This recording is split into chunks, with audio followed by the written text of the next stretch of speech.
مکمل کرنے کے بعد گریجویشن علی گڑھ مسلم یونیورسٹی سے کی، کچھ عرصہ وہ نواب محسن ملک کے معتمد سیکرٹری کے طور پر بمبئی میں کام کرتے رہے۔ اس کے بعد کچھ عرصہ مترجم ٹرانسلیٹر کی حیثیت سے حیدرآباد دکن میں کام کیا اور محکمہ داخلہ ہوم ڈپارٹمنٹ کے معتمد یعنی سیکرٹری کے عہدے پر فائز رہے۔ اخبار دکن ریویو جاری کیا اور بہت سی کتابیں تصنیف کر کے اپنی حیثیت بطور ادیب و صحافی خاصی مستحکم کی۔ 1908 عیسوی میں لاہور آئے، روزنامہ زمیندار کی ادارت سنبھالی، یعنی زمیندار اس زمانے کا مشہور اخبار تھا جو ان کے والد نے اس کو جاری کیا تھا، اس کے ایڈیٹر بن گئے 1908 میں، جسے ان کے والد محترم سراج الدین احمد نے 1903 عیسوی میں شروع کیا تھا۔ مولانا کو اردو صحافت کا امام کہا جاتا ہے۔ زمیندار ایک موقع پر پنجاب کا سب سے اہم اخبار بن گیا۔ زمیندار ایک اردو اخبار تھا جو بطور خاص مسلمانوں کے لیے نکالا گیا تھا۔ اس اخبار نے مسلمانوں کی بیداری اور ان سے سیاسی شعور کی تربیت کرنے میں کلیدی رول ادا کیا۔ باوجود اس حقیقت کے اس کی اشاعت محدود تھی اور مسلمانوں کے پاس نہ صنعت تھی نہ تجارت، جس کی وجہ سے اشتہارات کی تعداد اتنی کم تھی کہ اخبارات کو چلانا جان جوکھوں کا کام تھا۔ بعض اوقات ایسی صورت بھی پیدا ہو جاتی تھی کہ عملے کو تنخواہ دینے کے لیے پیسے بھی نہیں ہوتے تھے۔ یعنی اردو اخبارات کو اس زمانے میں، کیونکہ مسلمانوں کی کوئی تجارت تھی نہیں اور مسلمانوں کے کوئی بڑے کاروبار نہیں تھے، تو پھر ایڈورٹائزمنٹ اشتہارات نہیں ملتے تھے۔ اشتہارات نہیں ملیں گے تو اخبارات چلیں گے کیسے؟ اس لیے بغیر اشتہارات کے اخبارات سے بڑی مشکل ہو گئی تھی۔ کامریڈ اور زمیندار۔ مولانا نے صحافیانہ زندگی کی شروعات انتہائی دشوار گزار اور ناموافق حالات میں کی۔ اس زمانے میں لاہور اشاعت کا مرکز تھا اور تینوں بڑے اخبار پرتاپ، محراب اور دی بھارت ہندو مالکان کے پاس تھے۔ اسی دور میں مولانا زمیندار نے تحریک آزادی کے لیے بے لوث خدمات انجام دیں۔ کامریڈ مولانا محمد علی جوہر کا اخبار، زمیندار، دو ایسے اخبار تھے جن کی اہمیت تحریک آزادی میں مسلم ہے اور دونوں کے کردار کو بیک وقت تسلیم کیا جاتا ہے۔ 1934 عیسوی میں جب پنجاب حکومت نے اخبار پر پابندی عائد کی تو مولانا ظفر علی خان، جو اپنی جرأت اور شاندار عزم کے مالک تھے، انہوں نے حکومت پر مقدمہ دائر کر دیا اور عدلیہ کے ذریعے حکومت کو اپنے احکامات واپس لینے پر مجبور کر دیا۔ اگلے ہی دن انہوں نے اللہ کا شکر ادا کیا اور ایک طویل نظم لکھی جس کی ابتدائی اشعار یہ ہیں: یہ کل عرش اعظم سے تار آ گیا، یہ کل عرش اعظم سے تار آ گیا، زمیندار ہوگا نہ تا حشر بند، تیری قدرت کاملہ کا یقین مجھے پروردگار آ گیا۔ زمیندار اور پنجاب۔ جدید مسلم Hindustan, modern Muslim India and the British Pakistan میں ڈاکٹر ایس ایم اکرام لکھتے ہیں: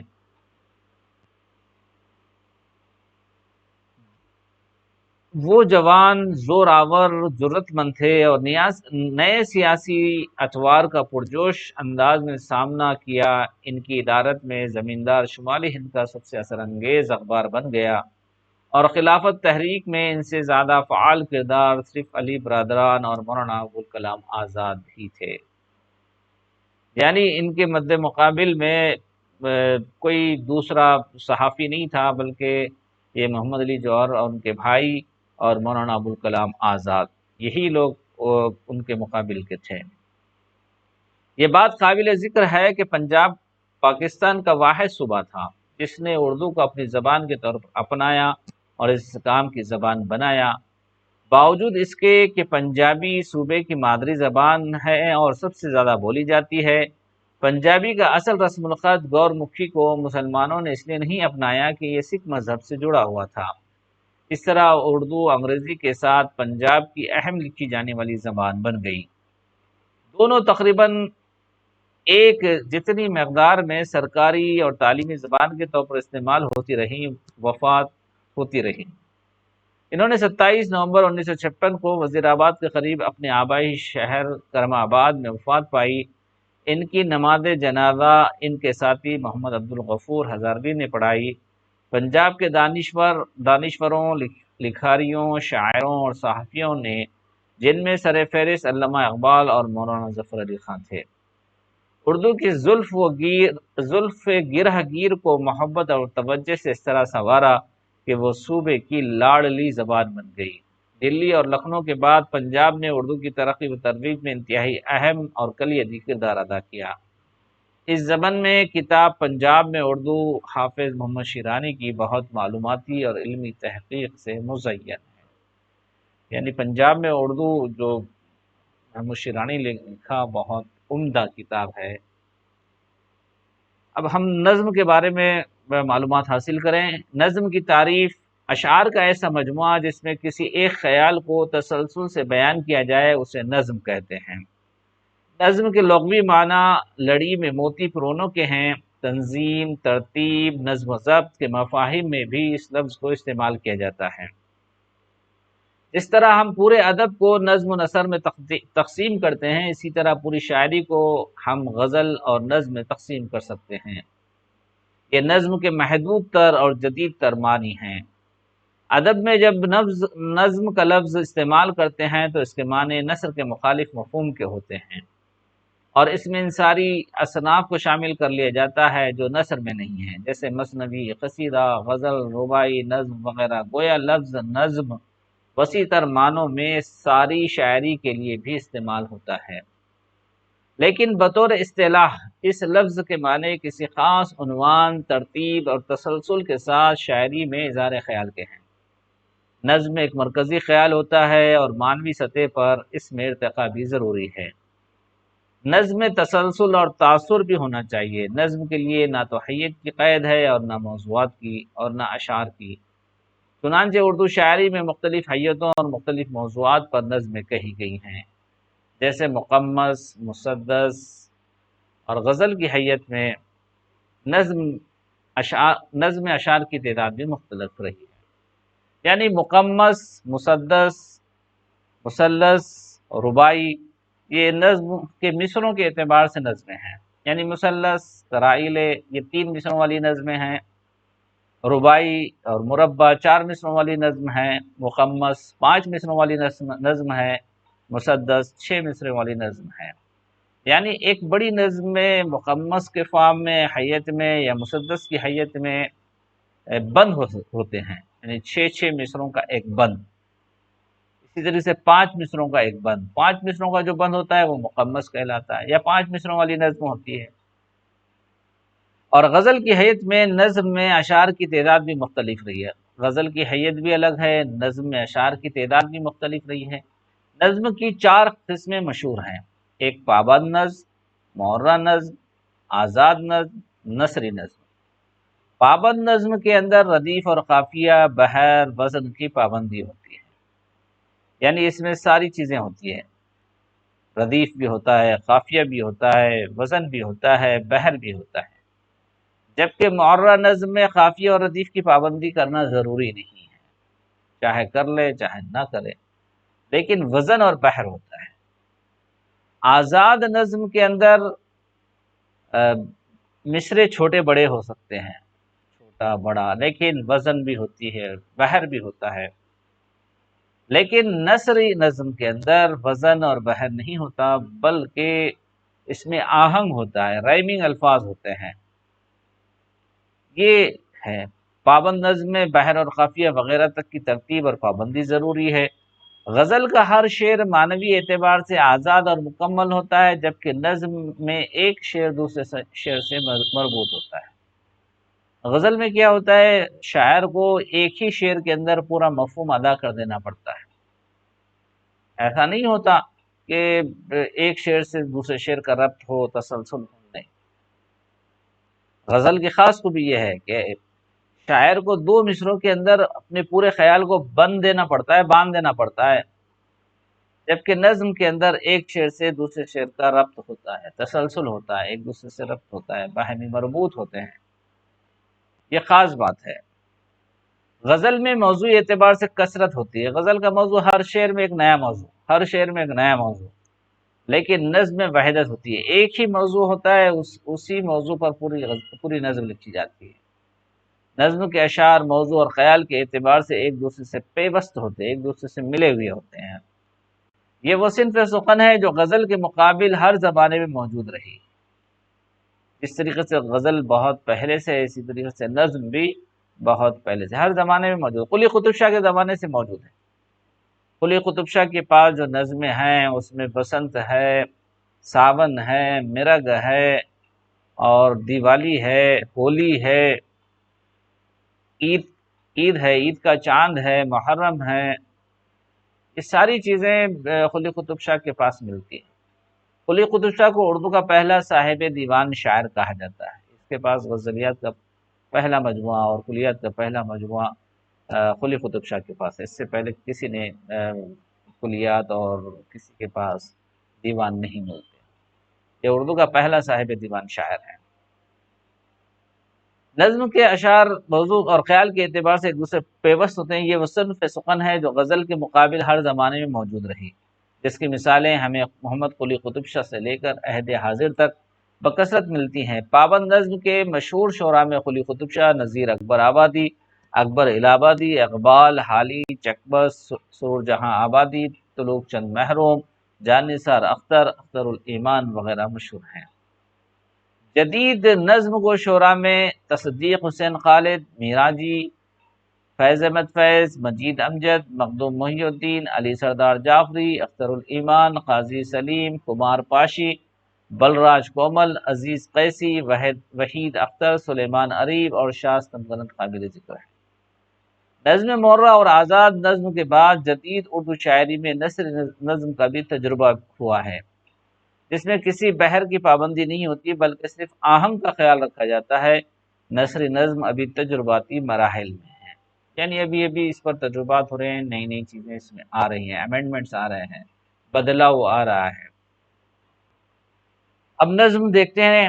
بارش ابر تھا چھایا ہوا اور فصل تھی برسات کی، تھی زمیں پہنے ہوئے وردی ہری بانات کی، آفتاب اوڑے ہوئے تھا چادر ابر سیاہ، برق کی چشمک زنی سے خیرہ ہوتی تھی نگاہ، بادل اتنے میں در ناسفتہ برسانے لگے، داستان قلزم وہ اما کو دہرانے لگے۔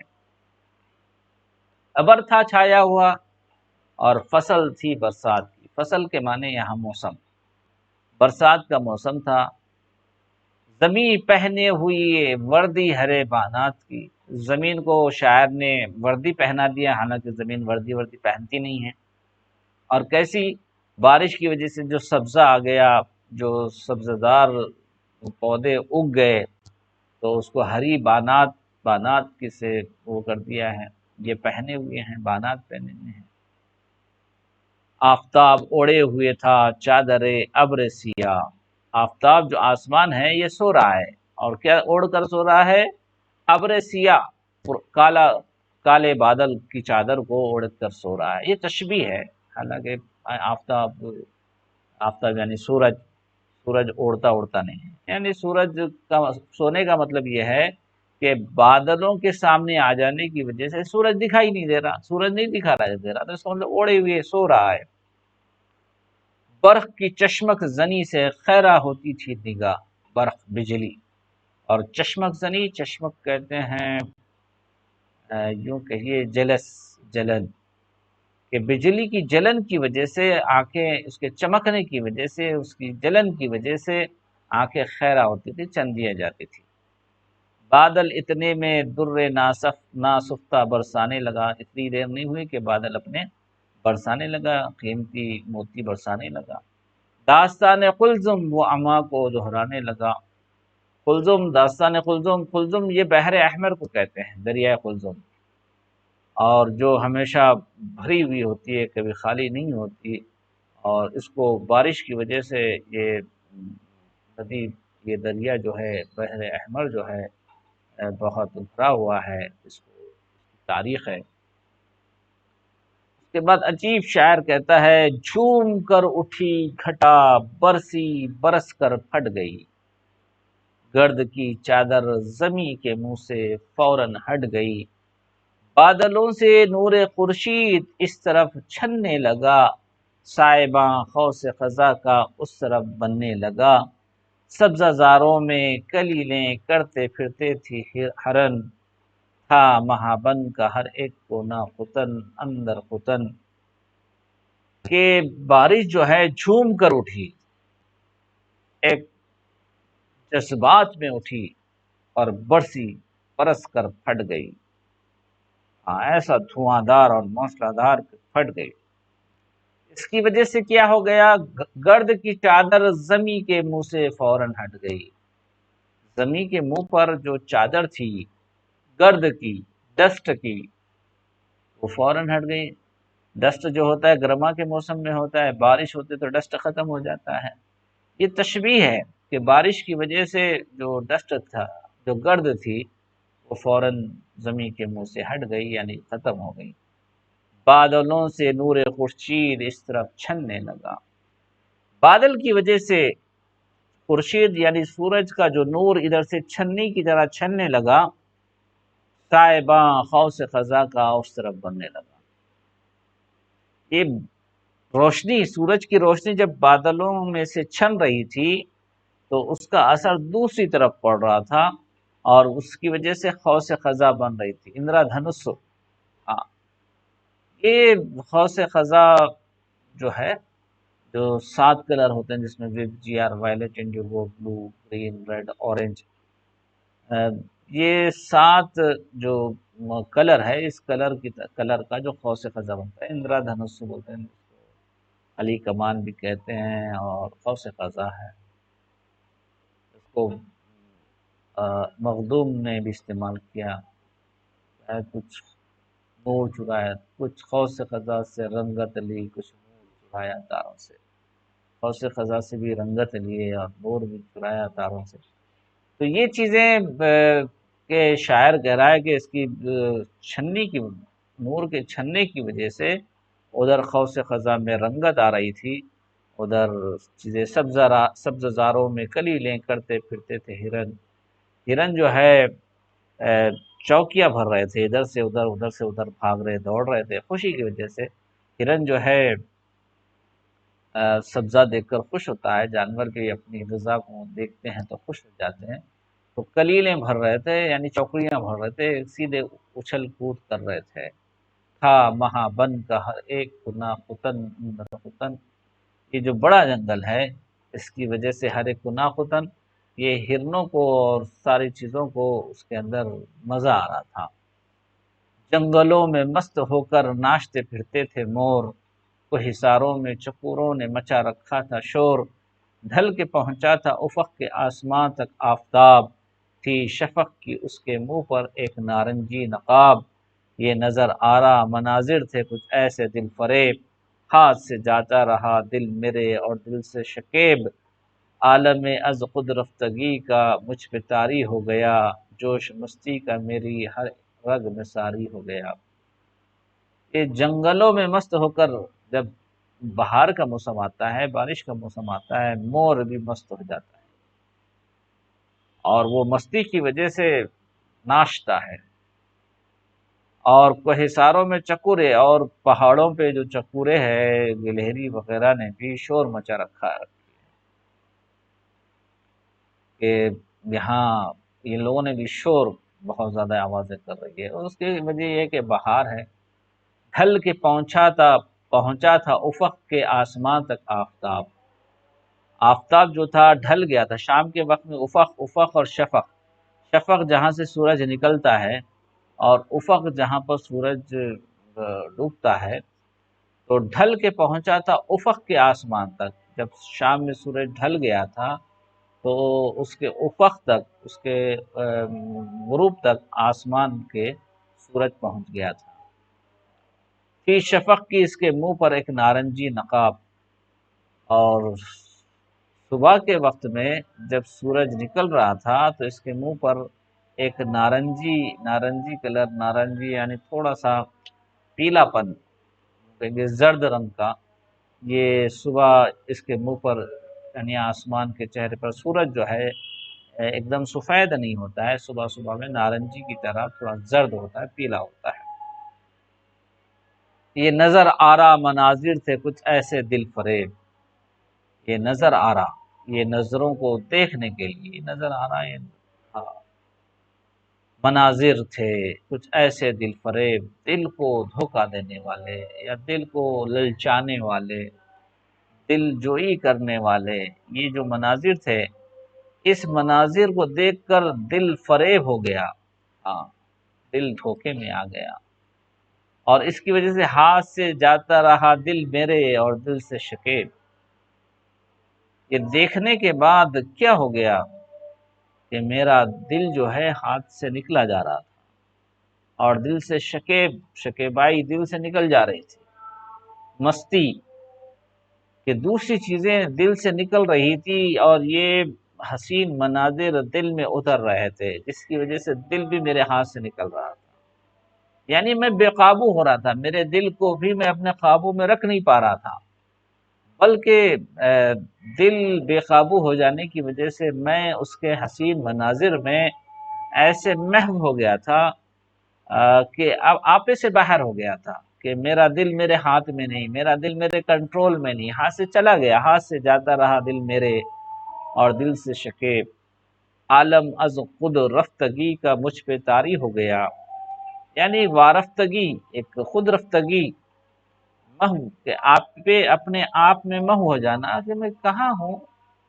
مجھے کوئی خبر نہیں اپنے آپ سے، میں کیا چیز دیکھ رہا ہوں، دیکھتے جا رہا ہوں، لوگ مجھے دیکھ رہے ہیں، لوگ مجھے کہہ رہے ہیں، لیکن میں اپنے آپ میں نہیں ہوں، بلکہ ایک وارفتگی کا عالم ہے، ایک محفن کا عالم ہے، محو ہو گیا، مدہوشی کا عالم ہے کہ مجھ پہ طاری ہو گیا، جوش مستی کا میری ہر رگ میں ساری ہو گیا، اور جو جوش ہے مستی کا میری ہر رگ میں ساری ہو گیا، جاری ہو گیا، کہ اس کو دیکھ کر یہ ظفر علی خان تھے جنہوں نے اتنے بہترین انداز میں نظم لکھی تھی، اس میں ایسی بہترین منظر کشی کی، شفق کا ذکر کیا، افق کا ذکر کیا، اور قوس قزح کا ذکر کیا، مور کے ناشنوں کا اور ہرنوں کے کلیلے بھرنے کا، اور بارش کا، قوس قزح کا، بجلی کے کڑکنے کی منظر کشی کی اس نے، کالی گھٹاؤں کا،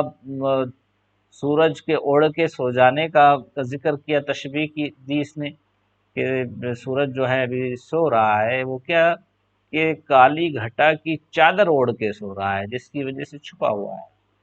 یہ تشبیہات ہیں، یہ استعارات ہیں جس کو بہترین انداز میں ظفر علی خان نے اس نظم کے اندر بیان کیا۔